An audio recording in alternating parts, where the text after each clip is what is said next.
Most companies don't know that their root problem, once you get to a certain level, they just don't realize they have a retention problem. Who in your company is thinking that every single day?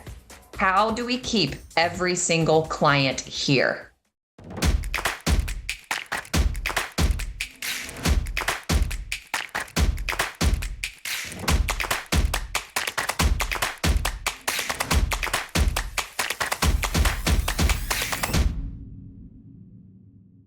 Hello, my fellow Ripplers. This is Chris Miles, your cash flow expert and anti-financial advisor. This show is for you, those that work so stinking hard for your money, and you're now ready for your money to start working harder for you today. You want that freedom and cash flow now, not 30 or 40 years from now, but you want it today so you can live that life that you love with those that you love. But most importantly, guys, it's not just about getting rich. It's about living a rich life. Because as you're blessed financially and you prosper, you now have a greater capacity to be a blessing and create a ripple effect through the lives of others. That's what it means to be a Rippler. Thank you so much for tuning in today and being part of our show. You guys have been binging and sharing, putting us in the top 1% of podcasts all worldwide. Thank you so much, because I could not do this without you guys.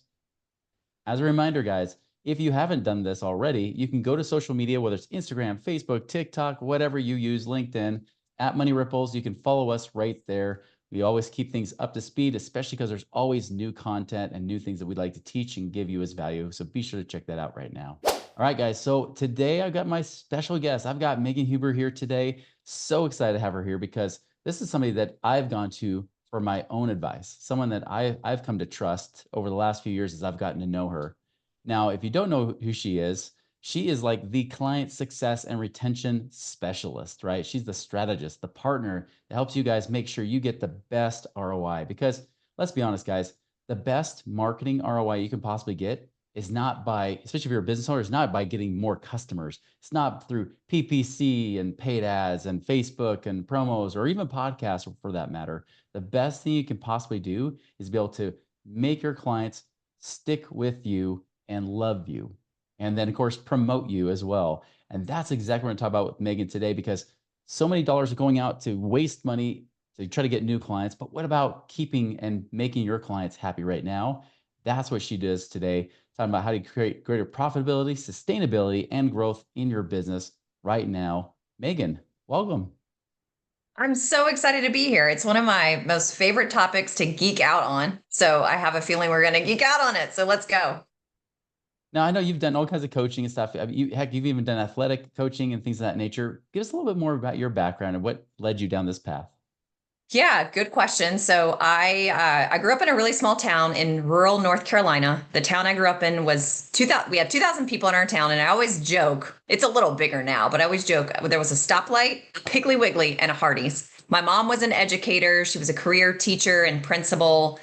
I go off to college. I got a business management degree. I came home in the summer, and I had no idea what I wanted to do. I was one of those people who I changed my major 5 times when I was in college. I don't know how I got out in 4 years.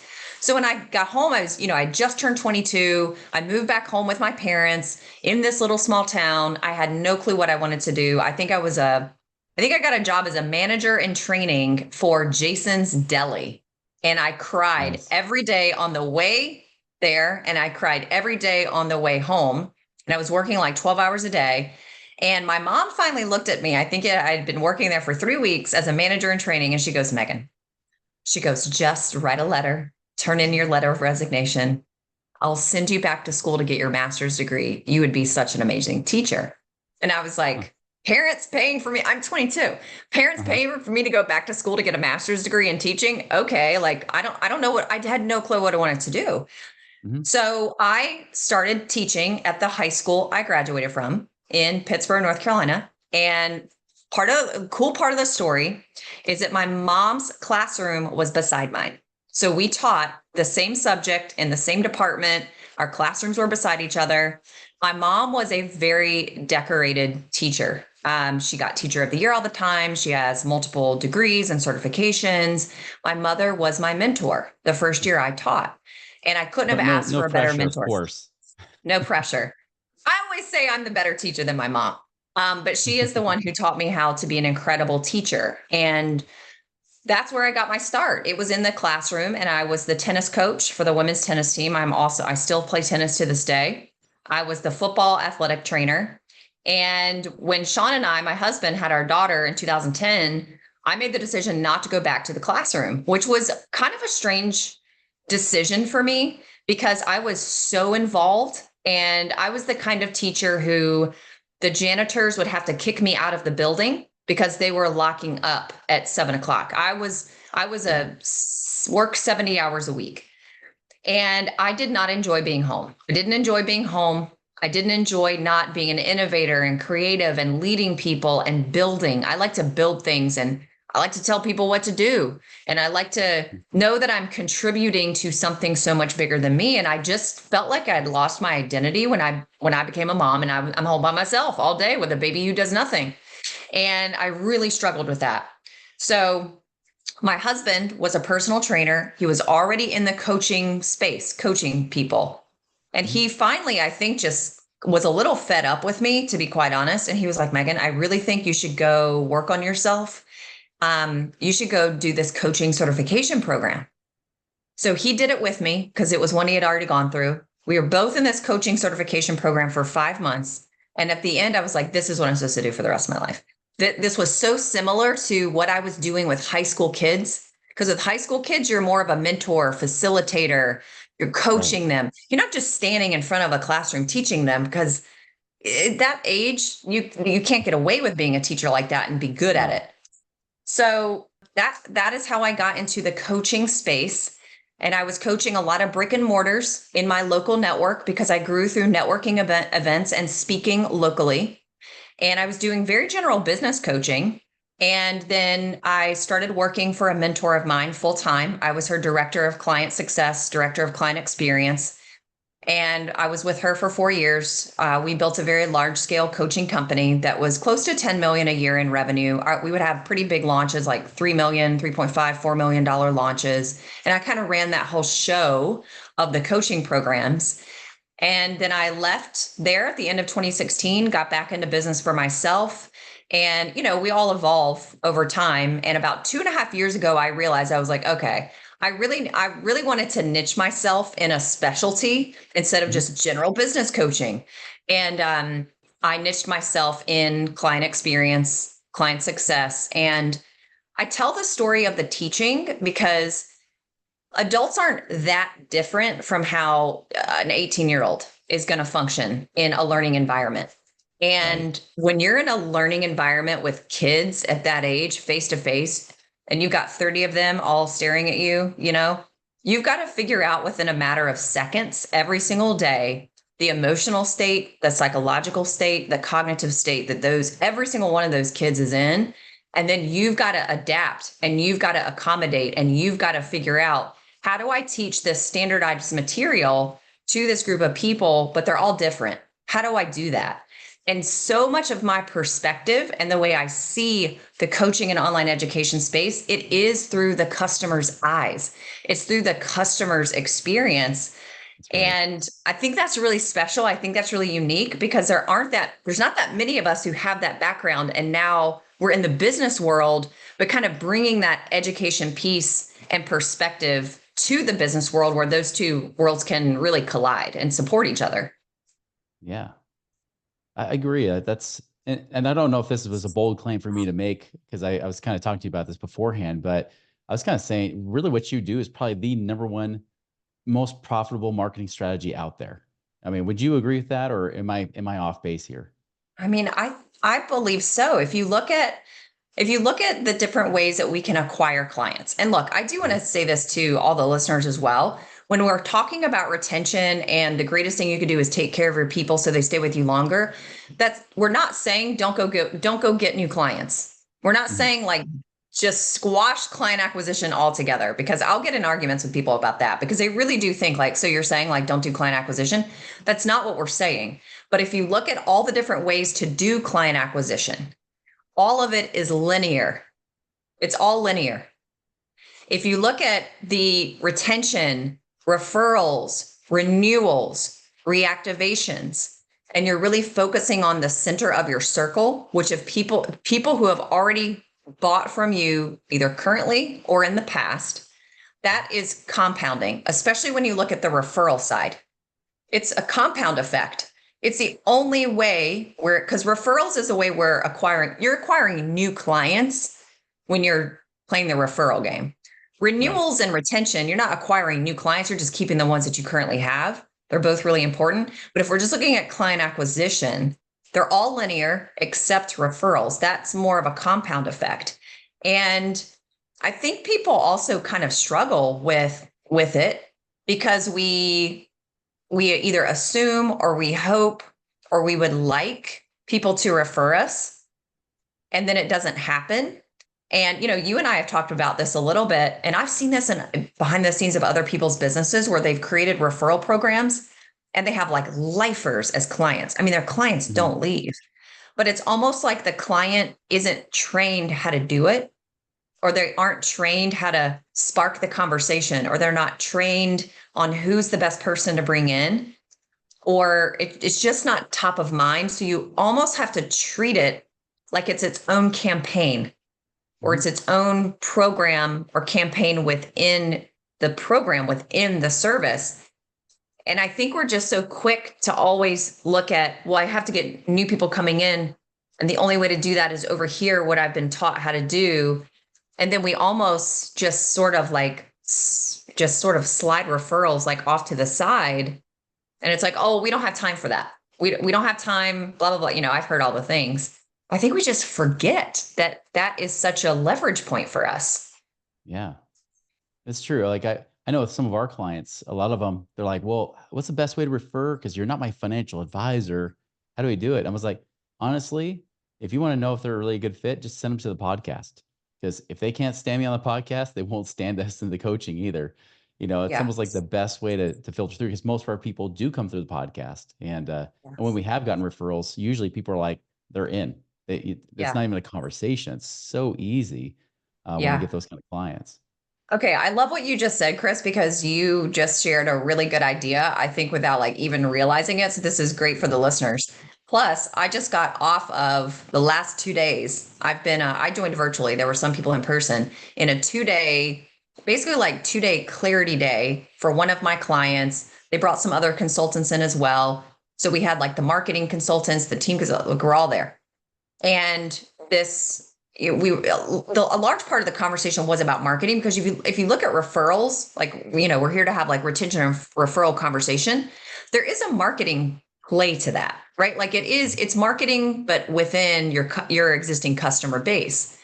So you do have to think like a marketer. And what you just said about, you're telling your clients, just send them to the podcast. I want people to really catch that, because what you're saying, Chris, is though I think where we can strengthen our referral game and really support our clients and being better referral partners is, yeah, we've got to think about it like a campaign, but then we're the ones who we have all the assets. We have Mhm. all the marketing assets. They don't have all the marketing assets because they're Don't ours. make them do it. Don't make them do it. Don't make them Yeah. figure it out. Don't make them think too hard, because look, none of us are going to do anything that we have to think too hard to do, especially if it's not for ourselves. I'm sorry, but Yeah. we're all a little self-centered human being population. So we were having this conversation yesterday in this VIP clarity experience, and that was one of the things that came up. And so I'll give another tip. So everybody kind of think about, like, what are the assets that we have that are really great marketing assets that are helping people make the decision for themselves that they want to be in. And one of the things we were talking about is collecting, almost like collecting, well, you're already collecting testimonials from your clients, but organizing them by, okay, like if I were in your program, I'm a female who's in my 40s, I'm married, and I have one child who's a teenager. So if you've got a prospect, or if your client is somebody who looks like me and is in their 40s, has a kid, is married, kind of teach me to look for more people like myself, Mhm. or give me or if I've got access to people who maybe don't look just like me and aren't what I just described, like give me some tools, give me some testimonials of the woman or your clients who are in their 40s, who have kids, or even down to like I used to have blonde hair, but now it's brown hair.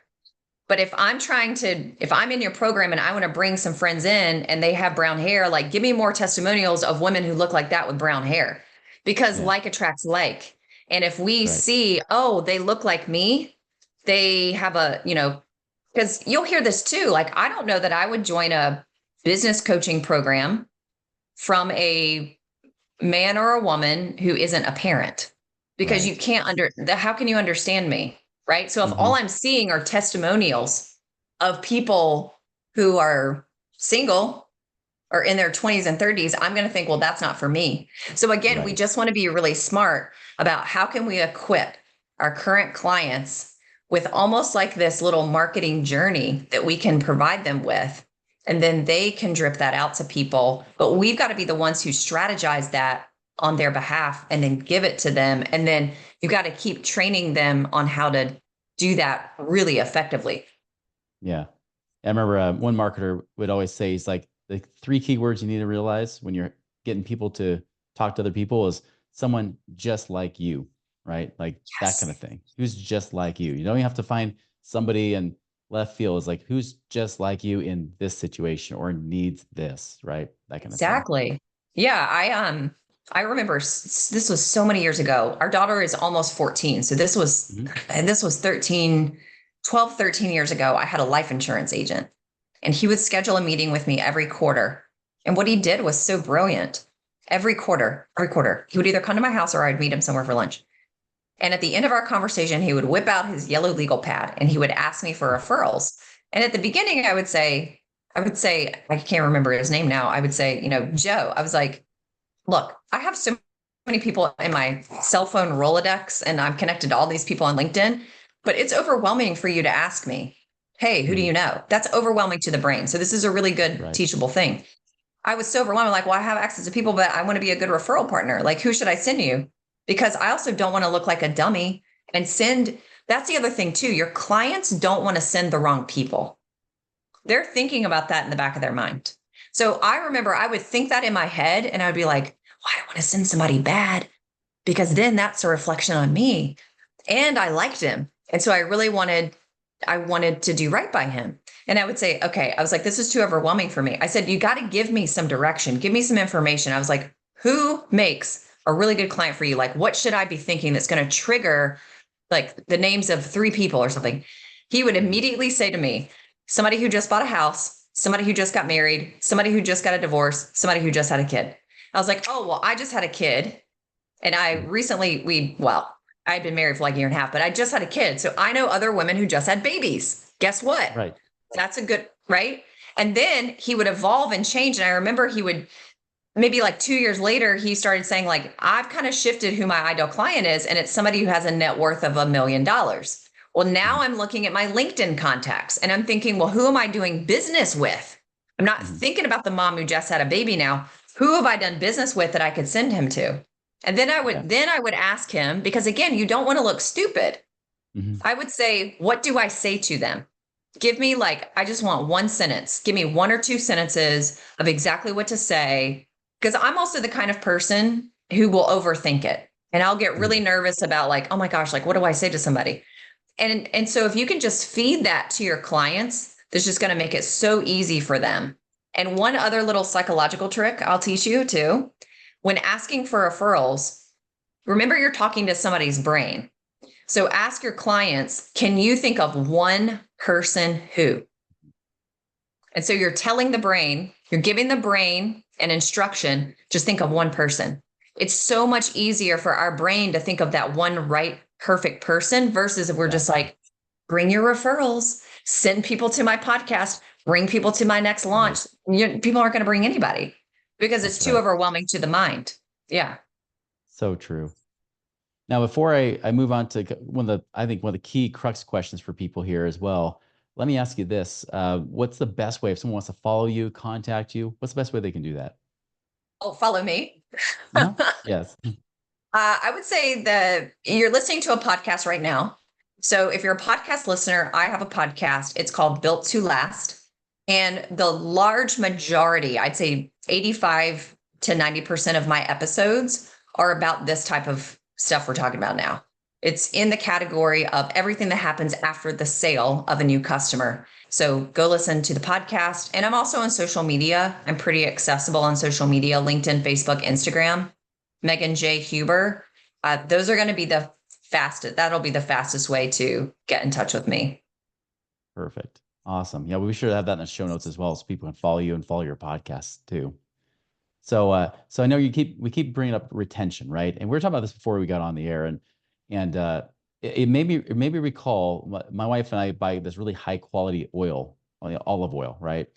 And we'll even drive 45 minutes each way to go to this one store. And our last experience when we went there is there's a woman there. We'd never seen her there before. And again, we've been going there for years. We knew how to cook with it and everything. And we noticed that some of the oils we usually buy weren't there. And the woman's like, "Oh, well, you don't want to cook with those oils."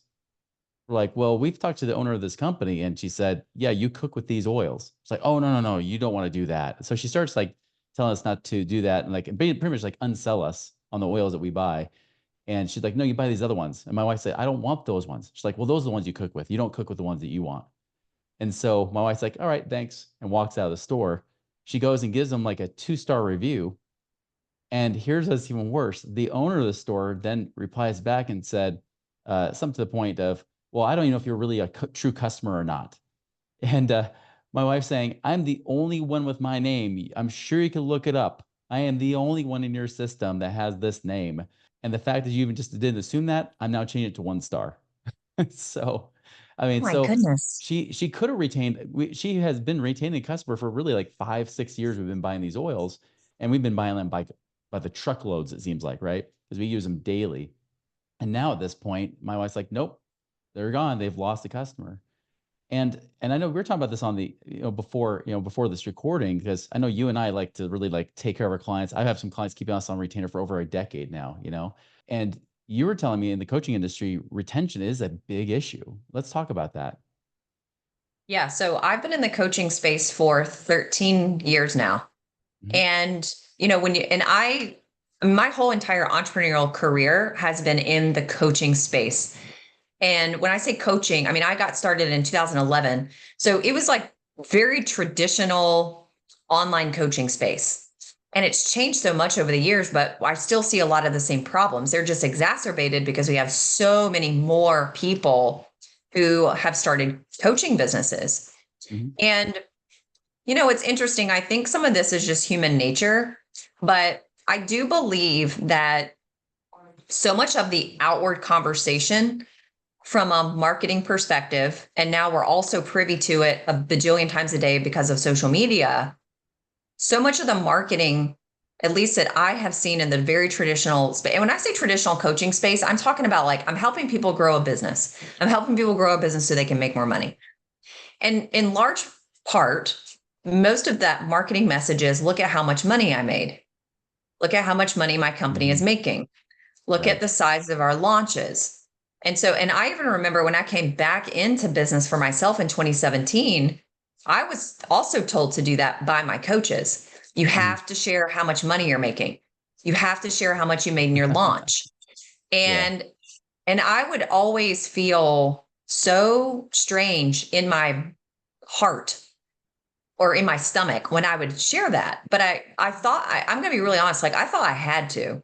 I thought I Mhm. had to share those things because if I didn't share those things, why would anybody want to work with me unless they knew like I was making all this money? But Mhm. the one of the problems with that is, well, is that top line revenue?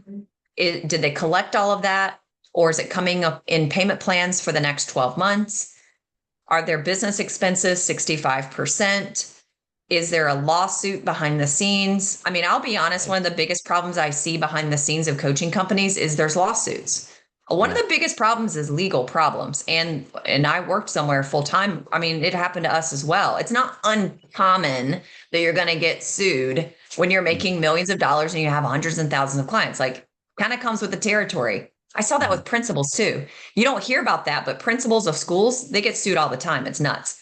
But there's a Huh. lot of legal problems. And it's just, there's a lot of messiness behind the scenes. And that's not a knock on anybody. It just is what it is. Mhm. I'm no longer shocked. I'm no longer surprised. But again, I'm sharing all of this because so much of what we've been bombarded with is the only thing you should be focusing on is client acquisition and marketing and sales at all costs. And it's sort of like marketing and sales will even come up with the programs that should be offered. Right. They'll even come up with what the ascension model should be. And Mhm. then they're turning around and they're looking at your client success division or your product development or whatever. And they're like, you just figure it out and you fulfill it. Yeah. And then you've got these people running around crazy. And so Right. I just think that the conversation, and sometimes I feel like a very lone ranger. Sometimes I feel like I'm just like knocking on like, doors of houses where nobody lives. It's just not been a conversation. Retention has not been a conversation in the marketplace to the degree that it needs to be. I mean, Yeah. if you're in a mastermind and you have to be making millions of dollars to get in it, and the price tag is 50 to 100 grand, they might be having a retention conversation behind closed doors. It's probably happening, but Hmm. it's not happening anywhere else beyond that. And Right. a lot of people even tell me, Megan, I heard you speak somewhere, whatever. And I wanted to reach out to you, but I was so embarrassed to reach out to you because I'm making millions of dollars and I'm talking about making millions of dollars, but my clients don't stay, or I have chargebacks, or I have refund requests, or my clients are only buying one time and then they're leaving. But the story they're telling to the world is everything is amazing and we're making $7 million a year, but then nobody's staying. And Mhm. if your retention is really low, I mean, the worst I've ever seen was it was a coaching company, and their retention was like 5% or lower. And I was like, oh my gosh, like this company, I give them 12 more months. If they keep doing what they're doing and their retention is that abysmal, they're probably going to have to shut their doors in 12 months, because at that point, before then, you are in the red. You are Yeah. not making money at that point. All you're doing is you're just like moving your money around and you're just putting more onto the Mhm. paid ads. And a lot of people who have companies that are, very large, it's a paid ad game. And so you're spending all this money, but then if your clients don't stay for a certain amount of time, you don't ever reach the point of profit.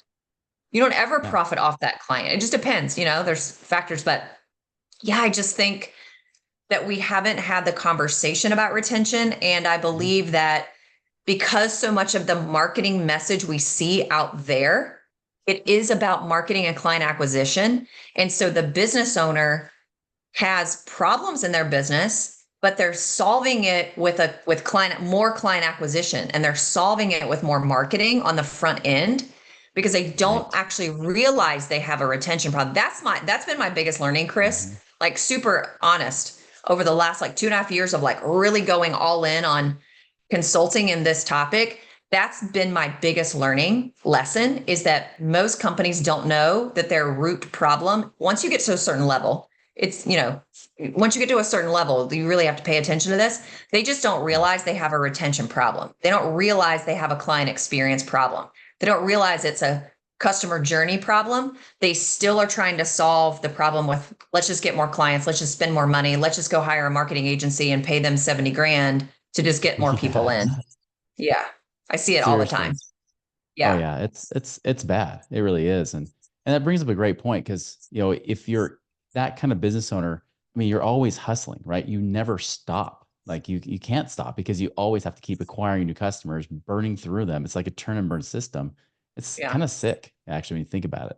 Yeah, it is. And what people don't like to hear, all the rage is scaling. Like I'll talk to Mhm. people who are making 6 figures a month.